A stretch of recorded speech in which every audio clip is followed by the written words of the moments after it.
What's going on, Trojan family? This is your weekly dose of Mondays with Madman with me, Jamal the Madman Madney, and great to see everybody here. And once again, just a happy new year to all. Hard to believe we are in 2026. Where has the time passed? And yesterday was a particularly symbolic day. I'm sure many of you saw it on the internet, on social media. Man, the 20th anniversary of the greatest college football game of all time. And that Texas USC Rose Bowl, man, oh man, brought up a ton of memories for me. That was actually my last college football game while I was a college student at USC. And so lots of messages kind of flying around between me and my college buddies, sort of reminiscing.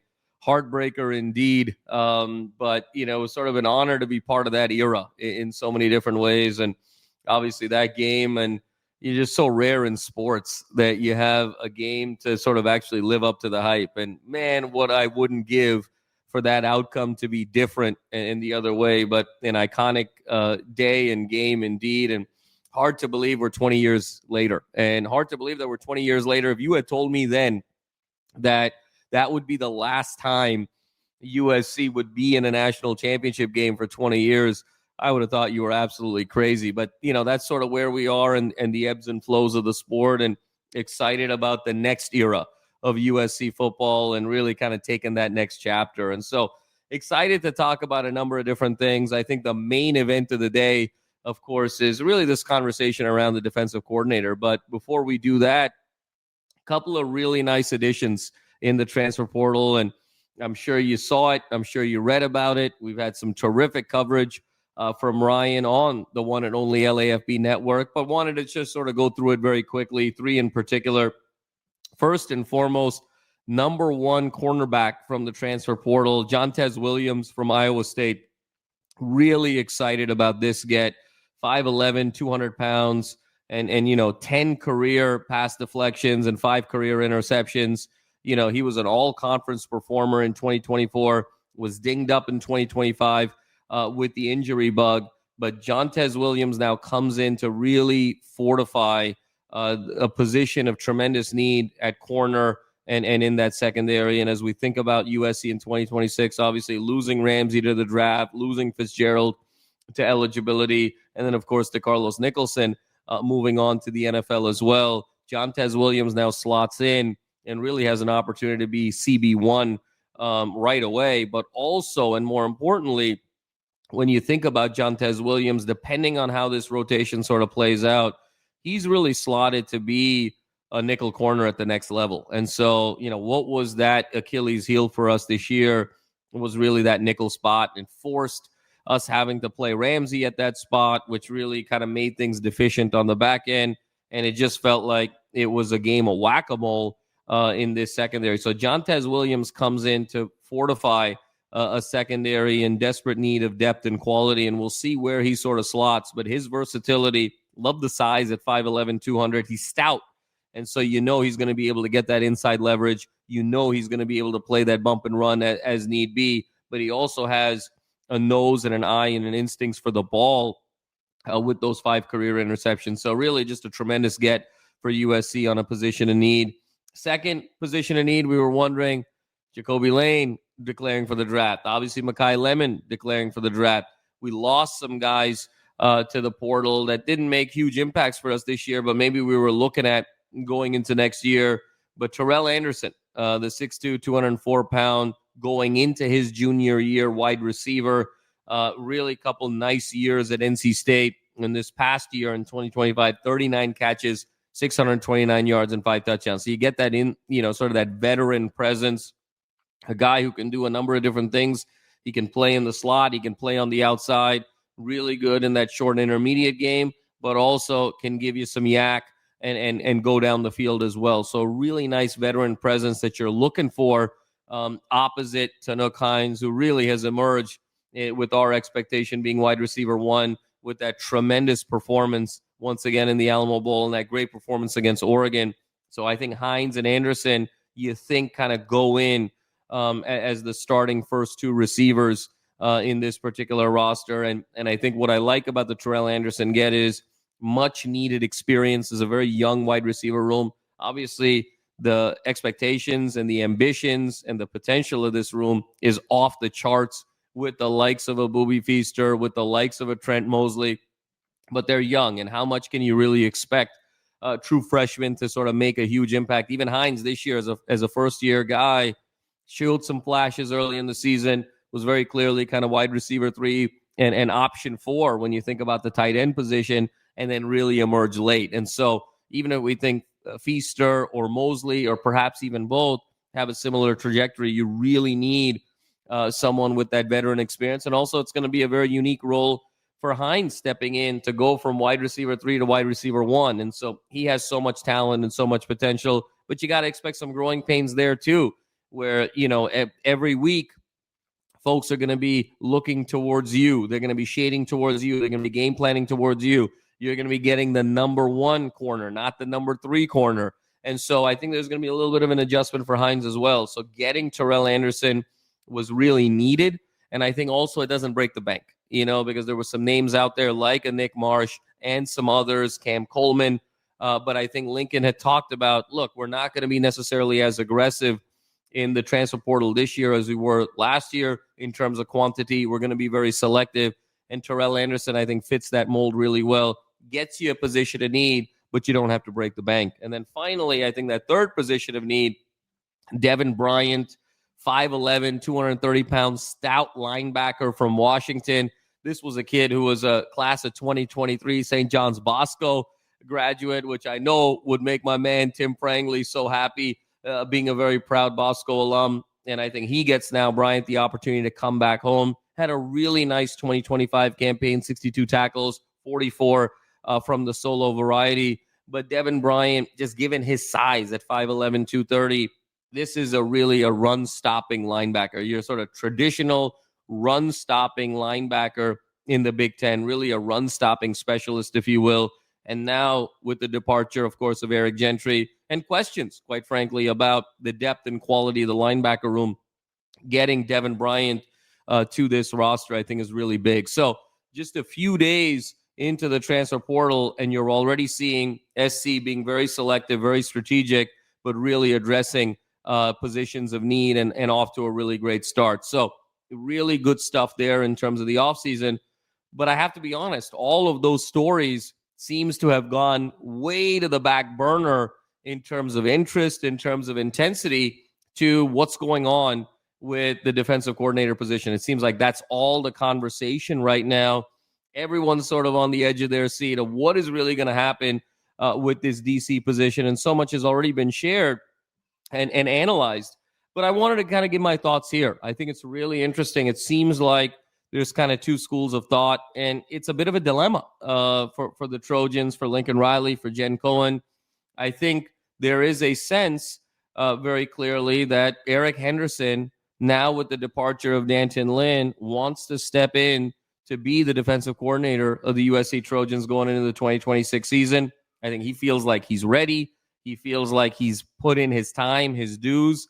And he also feels like, I think there's a certain a right because of the role that he has played in helping curate and architect this 2026 recruiting class.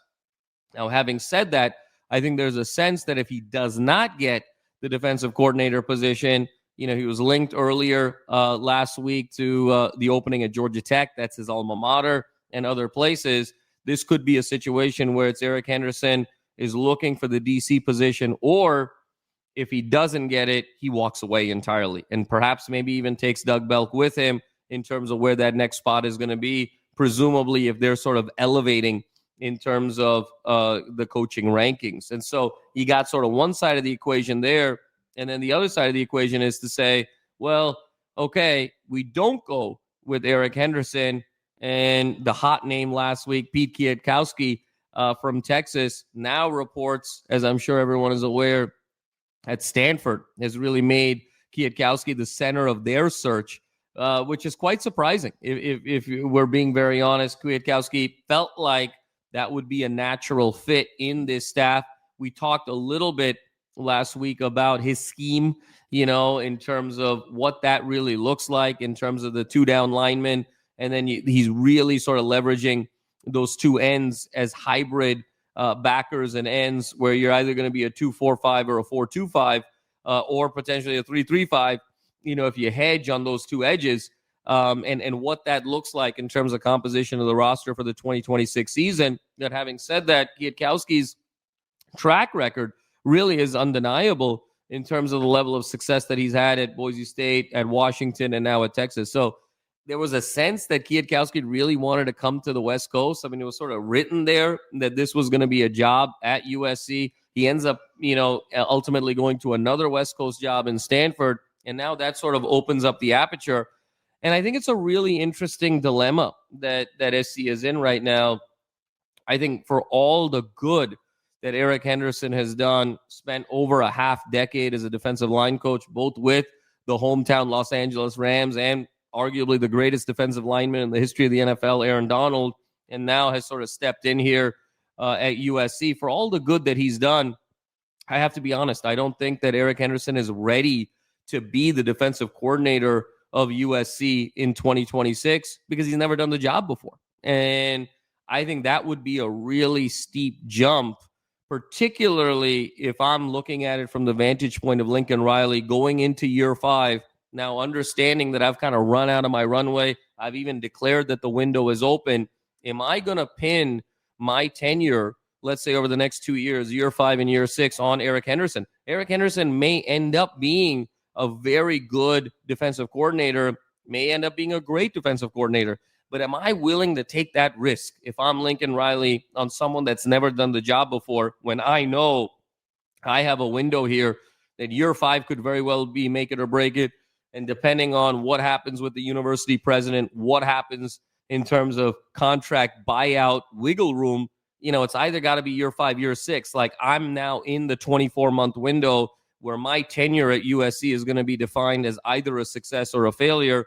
Am I willing to pin those hopes on Eric Henderson as a first-time defensive coordinator? I have to be honest with you. I think if I were Lincoln Riley, I would deeply hesitate to be able to do that.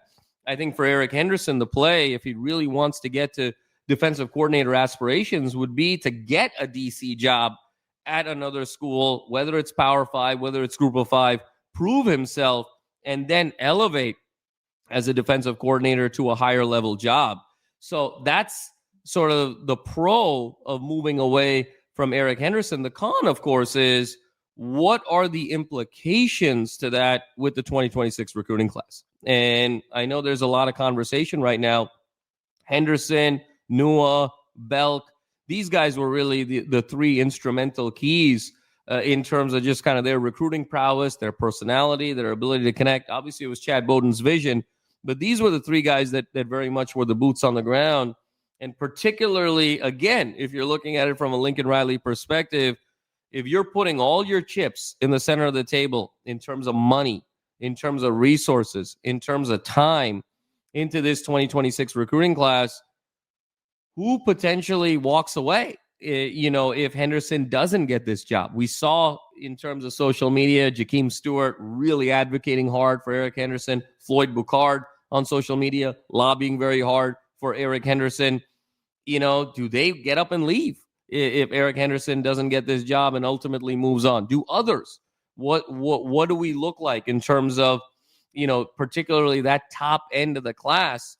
If a Henderson and a Belk and a Nua potentially leave. Look, Nua is being linked right now to BYU. We'll see how that sort of shakes out longer term. But that now becomes the trade-off. Hey, what's going on, LAFB family? Before we get to the show, got to tell you about my friends over at Sleeper. The #1 sports app right now, and not just for season-long fantasy. They have daily game updates. They have a live chat that you can chat with other users. Plus, my favorite part is the daily fantasy feature, which is similar to a pick'em. You just choose 2 or more players across any sport. Choose more or less in whatever sport that may be. So if it's football, more or less touchdowns. For Jaden Mayava, if it's Makai Lemon, more or less receptions. If you're looking at the Dodgers, more or less home runs for Shohei Ohtani, really easy, and you can win real money. Right now, when you go and make your first deposit, make sure you use our promo code. You see it right there on the screen, USC LAFB. That's going to give you a matched deposit bonus up to $100. You put in $100 to play with, you're going to get $100 free on top of that. You can put in 10, you get 10 free. Also, right now, our friends are offering a $20 free entry for any new signups. If you go sign up today, you'll get both those offers. You get $20 right off the bat free to play with. Plus, use that promo code USCLAFB at sign up and you'll get that match bonus as well. Go to the App Store, Google Play, download the Sleeper app today, and tell them that the USC LAFB sent you. Now, let's get on to the show. And I think there's a school of thought to say, look, you should never be beholden to a recruiting class. You need to be able to pick the right, most credible defensive coordinator. And I tend to agree with that philosophy, because if you put Eric Henderson into a job that he's not ready for, well, then guess what? In a year and a half, those kids are going to leave anyway, because they're not going to be developed in the way they believe they need to be developed. And ultimately, today's day and age of college football, there's really only two parameters and nothing else. It's about the opportunity to get paid and the opportunity to be developed to get to the NFL so you can get paid even more. That's the reality of what the prioritization is with the modern college football athlete. So if you're trying to protect this recruiting class by having Eric Henderson be the defensive coordinator and he's not ready, and guess what? You're going to lose that recruiting class anyway downstream in 12 to 15 months.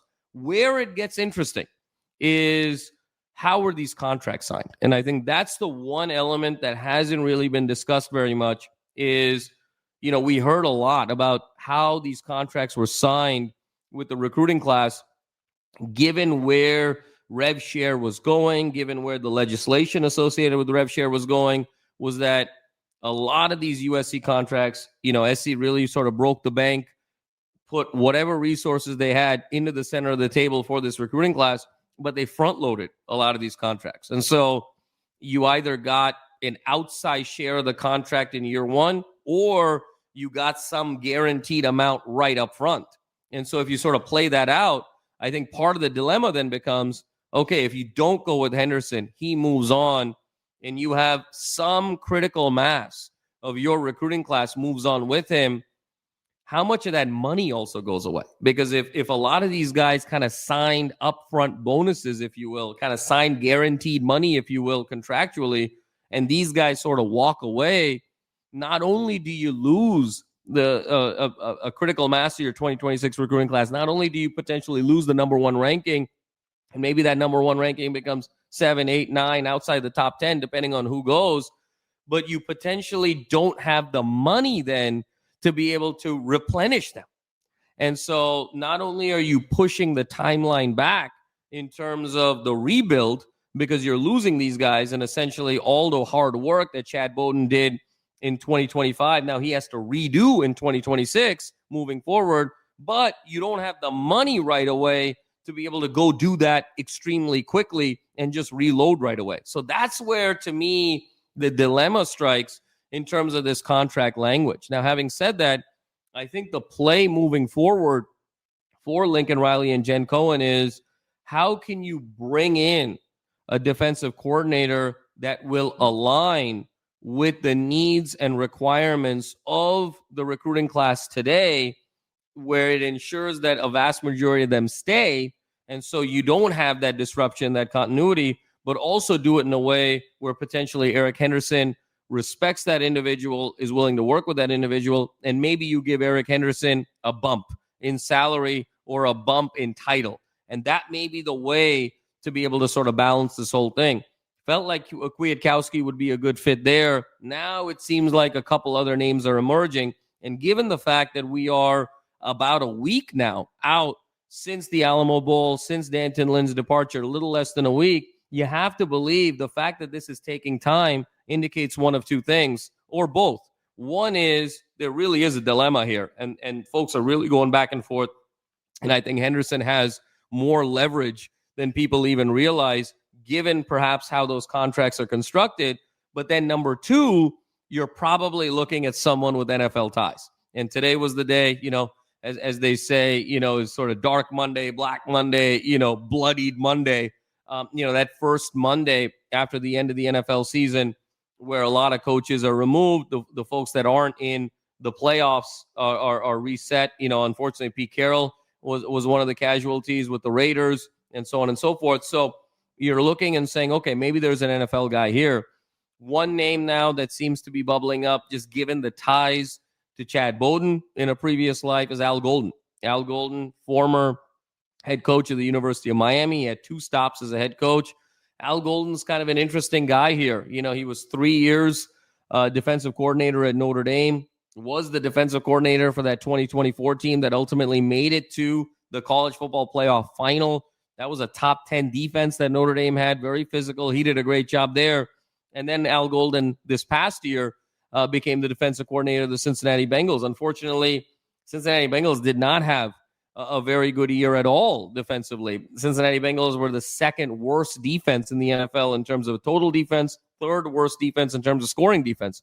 So Al Golden's had a very interesting last 2 years, sort of the highest of the highs with 2024 in Notre Dame, lowest of the lows, you could argue, 2025 with the Cincinnati Bengals.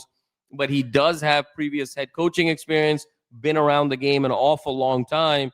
And like we mentioned, he's got that relationship with Chad Bowden. So given their time at Notre Dame. So you're probably looking at Al Golden for some of those things. I got to be honest, I'm not completely sold on Golden, but that's sort of the name that's out there. And the longer this goes, the less leverage USC has. The other interesting name that sort of popped up over social media, I know Ryan mentioned it as well, is Raheem Morris. Raheem Morris, of course, casualty as the head coach of the Atlanta Falcons earlier today. Raheem Morris, 2-time NFL coach. I mean, he was the coach of the Bucs. He's the coach of the Falcons. And then, of course, had a great run there with the Los Angeles Rams, where he intersected time with Eric Henderson when they were both at the Rams together. Raheem Morris would be a very interesting candidate. But I have to wonder, as someone who has spent 19 of the last 20 years in the NFL, and only spent 1 year as defensive coordinator at Kansas State way back in 2006, and then was a 2-time NFL head coach, was a defensive coordinator of a team that won the Super Bowl. You have to wonder, kind of becoming a defensive coordinator at the collegiate level feels like a step down. Even if it's a ton of pay, I think for someone that has been able to kind of control their own ship, been able to be a huge part of a Super Bowl champion, to kind of come back to college, work for Lincoln Riley. No disrespect to Lincoln Riley, of course, but sort of be in a college environment where you're a defensive coordinator, you're not even the head coach. That feels like a step down. I would imagine Raheem Morris would either take a year off and then get back in the coaching circles in the NFL, or, be super fired up about this firing and just kind of get back into the coaching rings in the NFL. What tends to now be happening, the trend here over the last 10 or 15 years, is you're either a college guy or you're an NFL guy. I think there's been too many cases of guys jumping from college to the NFL and vice versa, where it hasn't quite worked out, and guys are now starting to sort of pick their lanes. Raheem Morris feels to me more of an NFL guy at this stage. But look, stranger things have happened, and if you're in a position where you're feeling like you got to get a little bit more desperate, and if that checkbook can come out from the donors, anything is absolutely possible. So very interesting dilemma here. Do you go with Henderson and risk, and keep the continuity going, but you're risking a situation where you've got someone who's probably not ready for the job, and the implications of that in a gotta-have-it year 5 and year 6 for Lincoln Riley potentially? Or do you go elsewhere and get someone with some more polish at the defensive coordinator level, some more experience, understands kind of the job a little bit more, but risk this crown jewel recruiting class that you had? I think that's the juggling act. I think that's why we're seeing USC be really intentional with their time and their decision-making moving forward. And I think it's going to be a fascinating next few days to come. So, folks, again, Mondays with Madman. So excited to be here with all of you. Wanted to kind of jump on and offer my thoughts on the state of Trojan Nation. There's never a dull moment with USC, as always. And stay with us here on LAFB Network. Please hit that like and subscribe button. We're growing the channel tremendously. Ryan, our fearless leader, doing a tremendous job. And then, of course, we got the great Tim Prangley on the call-in show. So, folks, that's it for me. I'm signing off. Mondays with Madman. Until next Monday, fight on, everybody.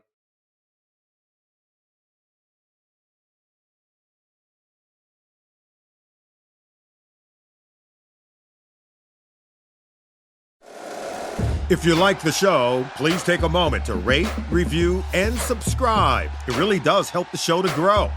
Thank you for listening.